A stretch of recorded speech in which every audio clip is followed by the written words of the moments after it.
Eu quero conversar um pouco com vocês nessa tarde a respeito de decretos. Eu até coloquei o título de decretos para essa mensagem. O que é um decreto? Um decreto é uma forma de que se revestem as atitudes, os atos individuais ou gerais emanados pelo Poder Executivo. Pode ser na esfera federal, estadual ou municipal. Então, essas autoridades, eles então emanam decretos. No Brasil, decretos federais, nós temos a média de 1,3 por dia. 1,3 por dia. Então, hoje nós estamos com, em 2019, 306 decretos. Dos decretos que nós já tivemos, um dos que foram mais comentados é o AI-5, o Ato Institucional número 5, que ele limitava muito a atitude das pessoas. Atualmente, nós temos da posse e do porte de armas, que é muito comentado. Um dos decretos que nós já tivemos foi o de ter um extintor de incêndio no carro. Depois, há pouco tempo, veio um outro decreto que aboliu. Eu não consigo entender isso, mas eu vou continuar estudando, de repente eu aprendo.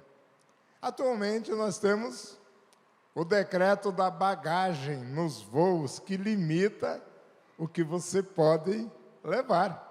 Se quiser levar mais coisas, você vai ter que pagar. E o Gabriel me lembrou do decreto do horário de verão, né?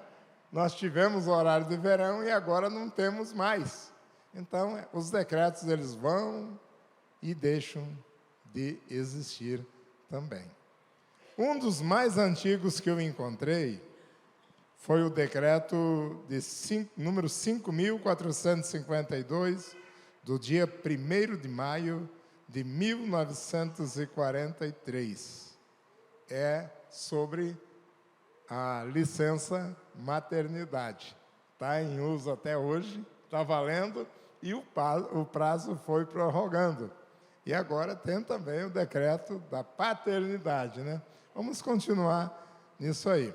Mas, queridos, a palavra decreto, eu não vou tratar aqui dos decretos do presidente, do governador, nem do prefeito. Por que eu estou falando? Porque na Bíblia também aparece a palavra decreto. E mais, ela quase aparece uma vez por dia. Nós temos 363 vezes a palavra decreto, ou as suas variantes, mas com o mesmo sentido. E um dos personagens bíblicos que gostava muito de decretos era o rei Assuero, da Pérsia. O rei Assuero. Mas ele gostava de decretos, mas gostava muito mais de festas. Numa certa ocasião, ele fez um decreto, eu vou ler aqui, está no livro de Esther, e diz assim: durante 180 dias, gente, é muita coisa, 180 dias, o rei Assuero apresentou aos seus convidados as riquezas do seu glorioso reino e o esplendor da sua majestade. Então, o rei Assuero marcou uma festa de 180 dias. 6 meses. É muita coisa, né? Então, esse rei foi o Assuero, mas também ele era conhecido por Xerxes ou Artaxerxes. E ele reinava sobre 127 províncias, desde a Índia até a Etiópia. É muita coisa, né? Então era um rei muito poderoso. E esse reinado dele, queridos, foi marcado então por grandes festas, mas também por muitos decretos. E quando terminaram os 180 dias, ele convocou e baixou um decreto por mais 7 dias. Gente, 180 não deu? Agora mais 7 dias. Porque aqueles 180 dias era para que os povos das províncias pudessem vir participar, porque era longe, não tinha meio de transporte. E agora, então, esse decreto era com todo o pessoal do palácio dele ali em Suzã. E ali, então, estava a maior festa, bebida. A Bíblia diz que ele bebia muito, muito vinho, muito mesmo. E ele estava com a turma dele, os amigos dele, os outros reis daquelas províncias, né? E, em determinado momento, ele mandou que a esposa dele, que era muito bonita, a rainha Vasti, tem gente que fala Vasti, mas é essa mulher, botasse a coroa e viesse, porque ele queria que todos os amigos dele olhassem para a linda, formosa e graciosa mulher que ele tinha. E aí, como ele já estava bastante alegre, ele recebeu uma resposta que ele não queria receber. A resposta dela foi não. Não. Ela não atendeu o pedido dele. E o que ele fez? Assinou um decreto destituindo ela de rainha e de esposa. Por quê? Aquilo já era um problema de Estado, né? Ali tinha aqueles reis todos e o rei ficou envergonhado, o rei Assuero, tá? Então, esse rei Assuero, ele tinha também nomeado um homem chamado Ramã como líder sobre todos os príncipes das 127 províncias. E Amã, não pense que ele era um homem bonzinho, não. Amã, ele era amalequita, daquele povo que, quando houve a conquista de Canaã, deveria ter sido derrotado. Mas sobraram alguns e eles foram refeitos.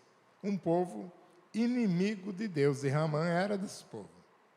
Se era amigo de Deus, aliás, inimigo de Deus, era também inimigo do povo de Deus.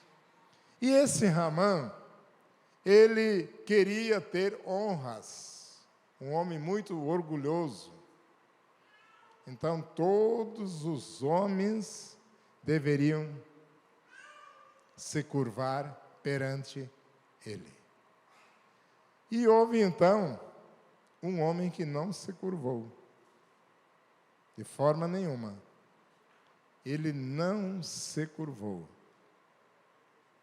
Mordecai. E por que ele não se curvou?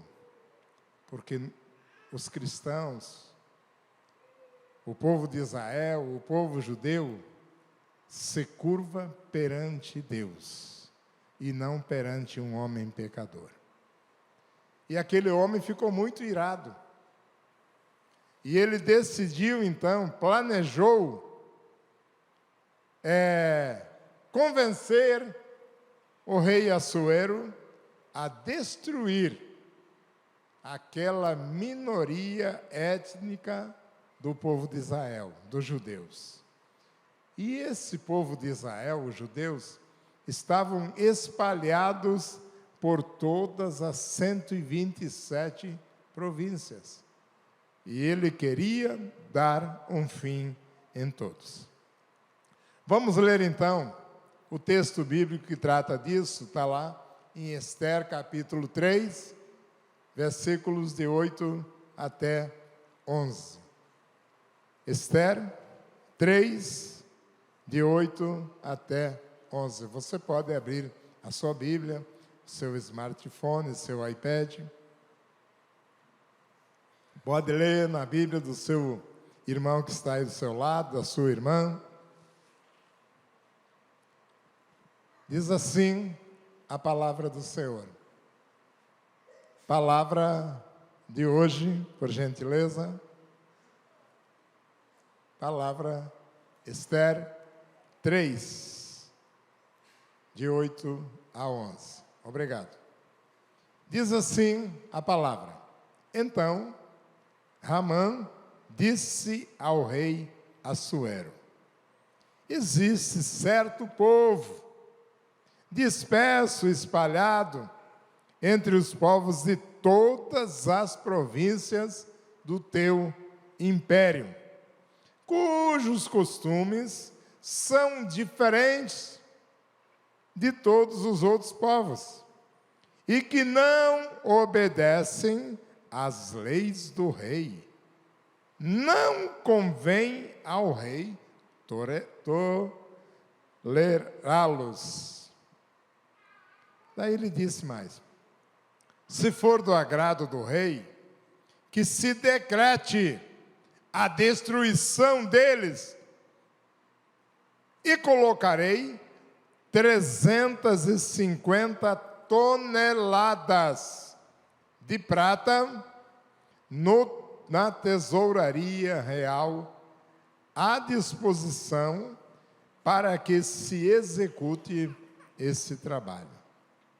Então, o rei tirou o seu anel, selo do dedo, e deu a Amã, o inimigo dos judeus, filho de Amedata, descendente de Agag, e lhe disse: fique com a tua prata e faça com o povo o que você achar melhor. Amém?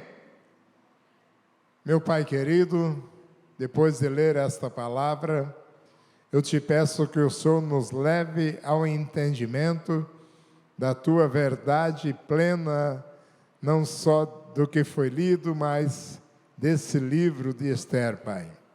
Um livro cujas nuances nos tocam profundamente, Pai. Deus nos ensine através das lições da vida de Esther e de Mordecai, Pai, para que nós todos possamos aprender mais. No nome de Jesus, nós te agradecemos. Amém. Queridos, então, o livro de Esther, ele possui grande riqueza literária. E ele é muito importante mesmo. Esther é também conhecida como Hadassah. Ela era uma menina judia, israelita, e cujos pais haviam morrido. E Mardoqueu, ou Mordecai, era primo dela, mais velho, e assumiu o cuidado dessa menina. E diz a Bíblia que ela era muito bonita. E a narrativa do livro de Esther é muito envolvente, porque ela é repleta de detalhes, de tensão, de contraste, e também tem reviravoltas surpreendentes. Quem não leu, leia. É um livro pequeno, né? É logo antes do livro de Jó. Depois dele vem Jó, Salmos, etc. Tá? E esse livro, então, relata esse momento importante do povo judeu, da vida do povo judeu, que estava exilado e escravizado lá no Império Persa, por volta do ano 465 a.C. Mas então, vamos voltar aqui. Quando a rainha Vasti se recusou a participar do banquete do rei Assuero, que certamente estava embriagado, surgiu um problema dentro daquele império, né? E o rei Assuero, então, procurou lançar mais um decreto. Depois que ele tinha feito o decreto de destituir a rainha Vasti como esposa e como rainha, agora ele fez um outro decreto.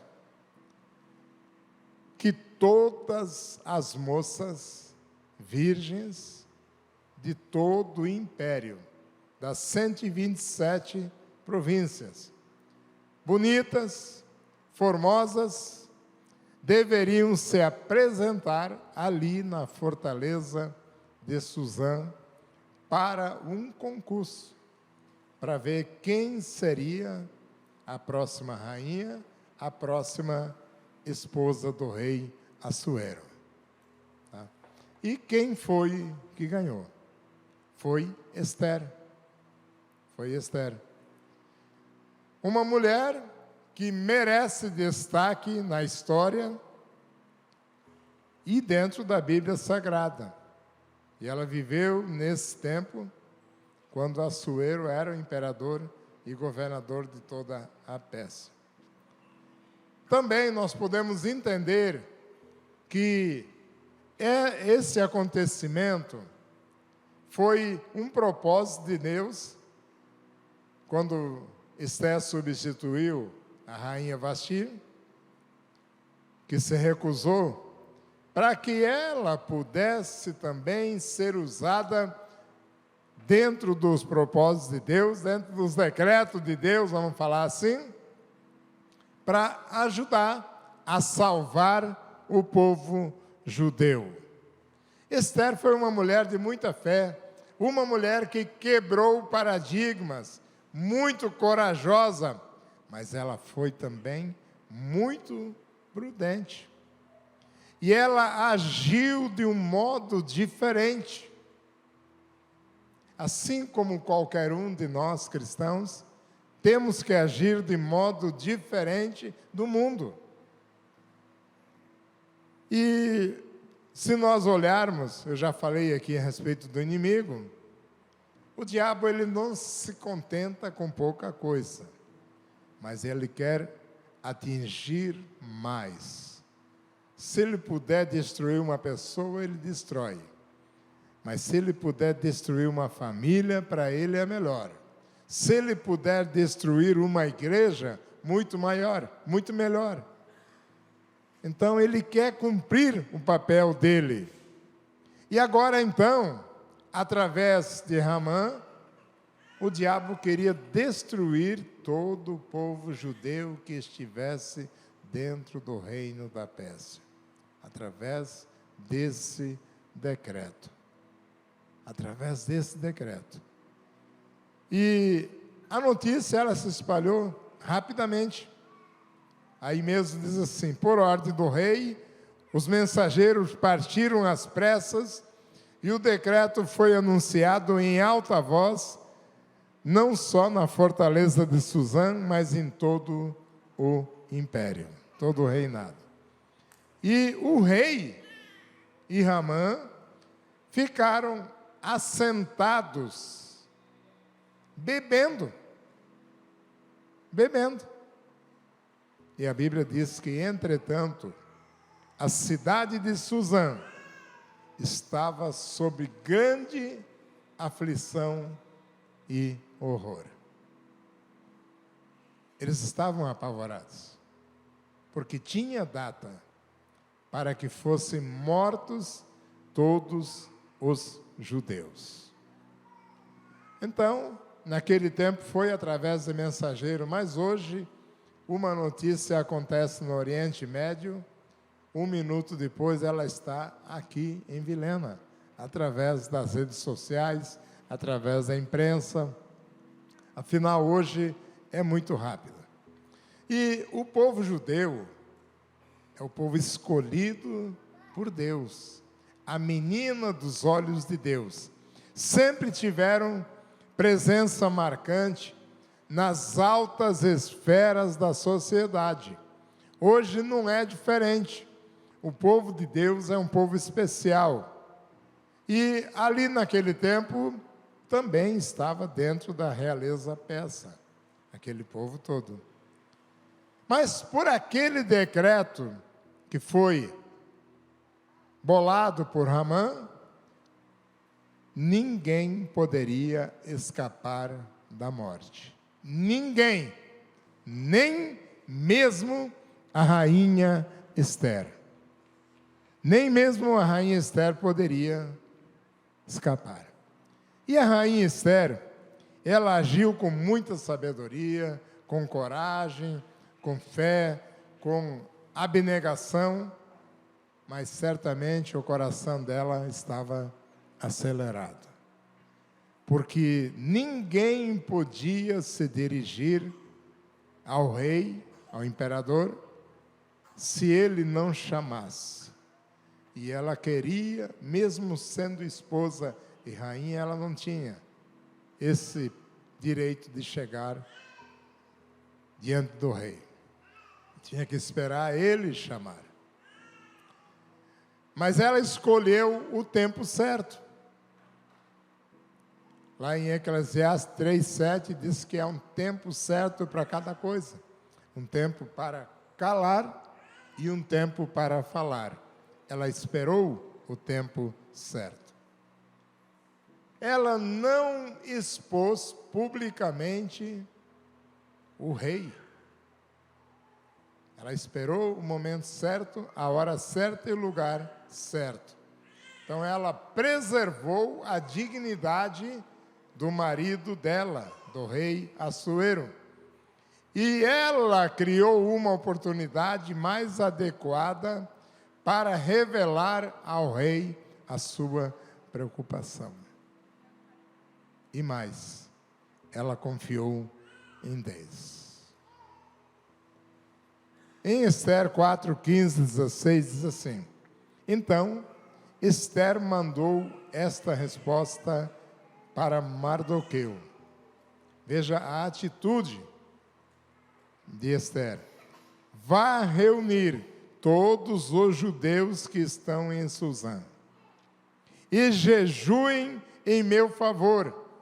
Não comam nem bebam nada durante 3 dias e 3 noites. Eu e minhas criadas jejuaremos como vocês. Depois disso, irei ao rei, e ainda que seja contra a lei, se eu tiver que morrer, morrerei. Então ela tomou uma atitude difícil, mas que ela sentiu que era necessária para dar livramento ao seu povo. E ela teve paciência de esperar a hora certa. Provérbios 25:15 diz assim: com muita paciência pode-se convencer a autoridade, e a língua branda quebra até ossos. Então ela se enquadrou na palavra. Ela preparou um banquete em sua própria casa para reunir as pessoas certas. Havia muita coisa em jogo. Muita coisa em jogo. E ela, no nosso linguajar aqui, ela preparou uma célula na casa dela. Convidou Ramã, mas convidou o esposo dela, o rei Assuero, na casa dela. Então ela abriu as portas da sua casa para que ali fosse tratado um assunto que poderia pacificar todo o reino e dar livramento ao povo judeu. Então, ela correu o risco de morte perante a ameaça de morte de todo o povo dela,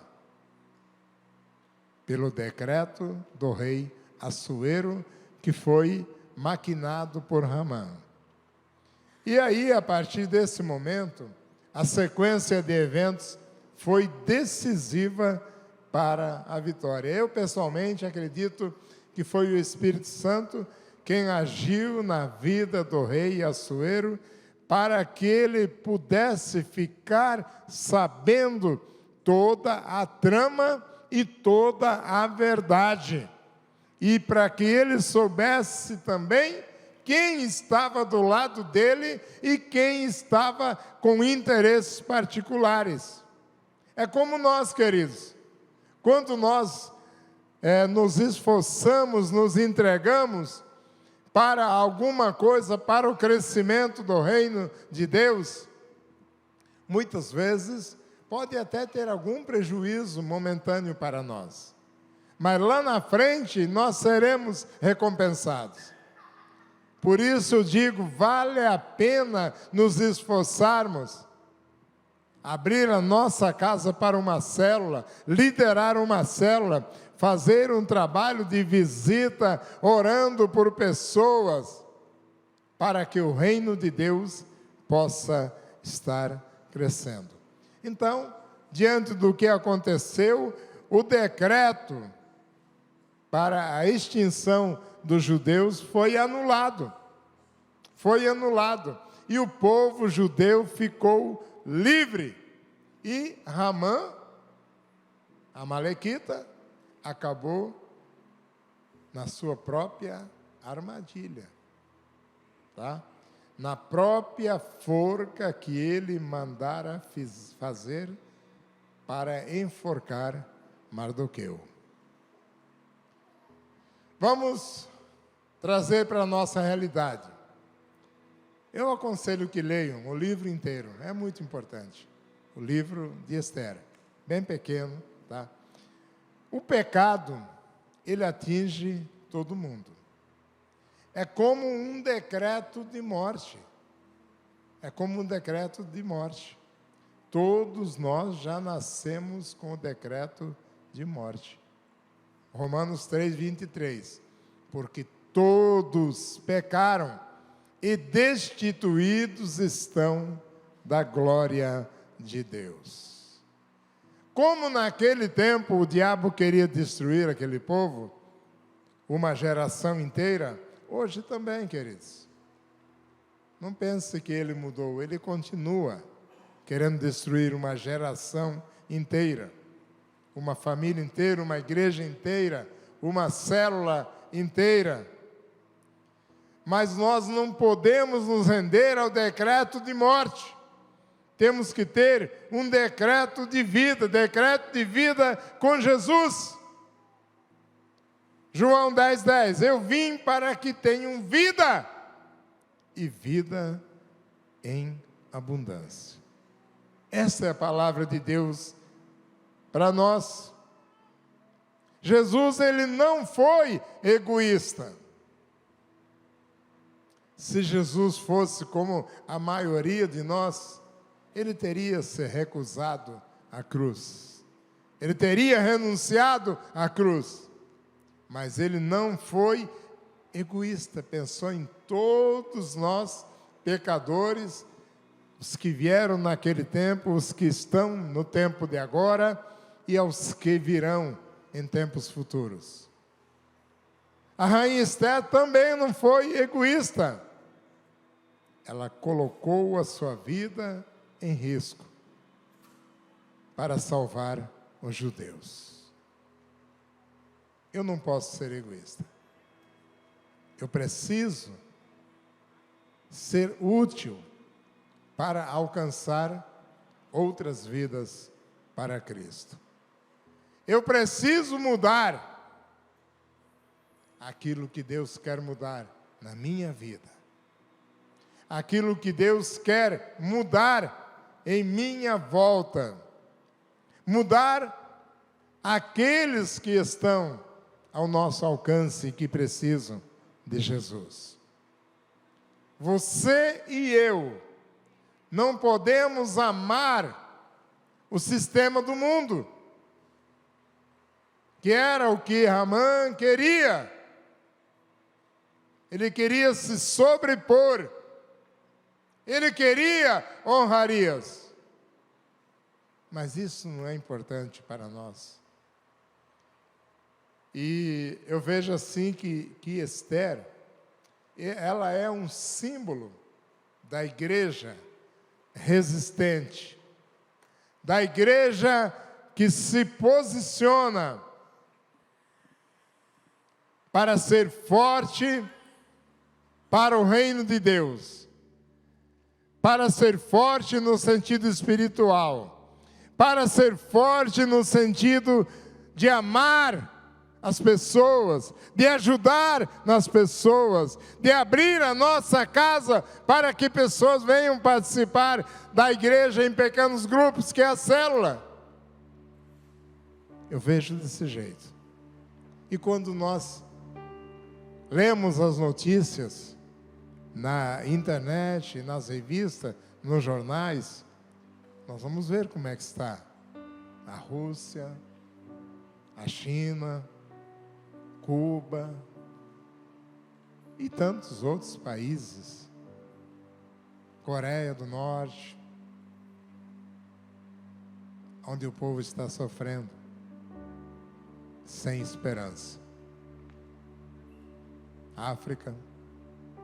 Mas quando nós contribuímos aqui, com a nossa oferta, com a nossa oração, com a nossa intercessão, nós temos a mesma coragem de Esther,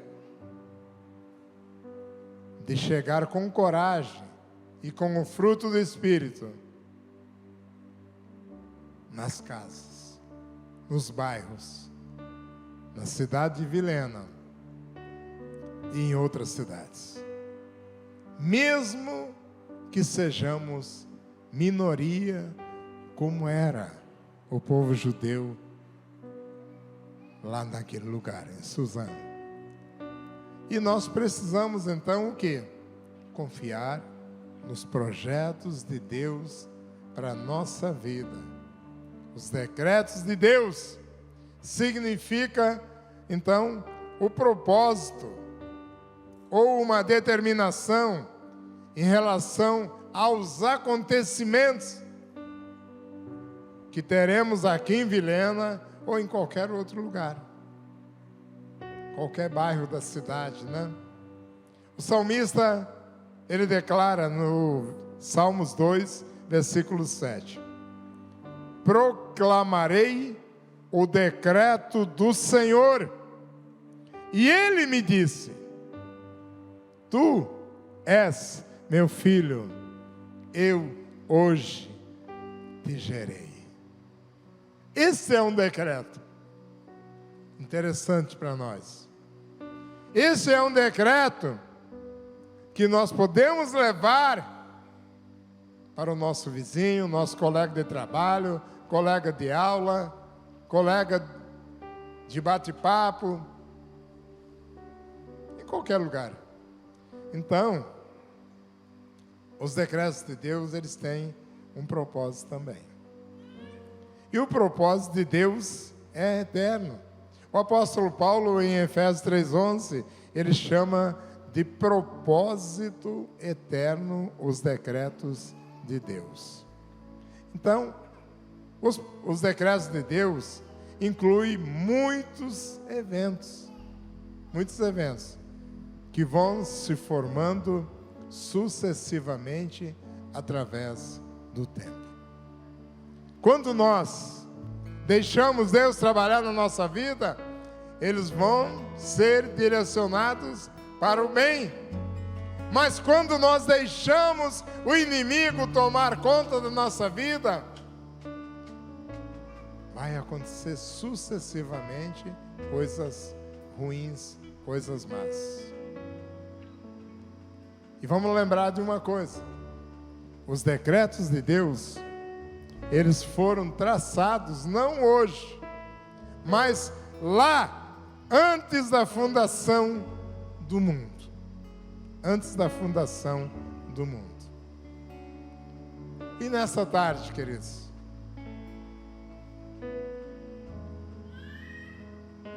qual é o decreto que eu estou enquadrado? Cada um medite nisso. Você está enquadrado em qual decreto? Decreto de vida com Jesus, que nós achamos lá em Romanos 3:24, ou o decreto de morte por causa do pecado? Interessante, quando Deus deu o livre-arbítrio, Ele deu liberdade para nós escolhermos o decreto que nós desejarmos. Decreto de vida ou decreto de morte. Somos livres. Mas vamos lembrar do que foi que o salmista deixou escrito. Filho, o Senhor te diz: tu és meu filho, eu hoje te gerei. Amém? Vamos ficar em pé.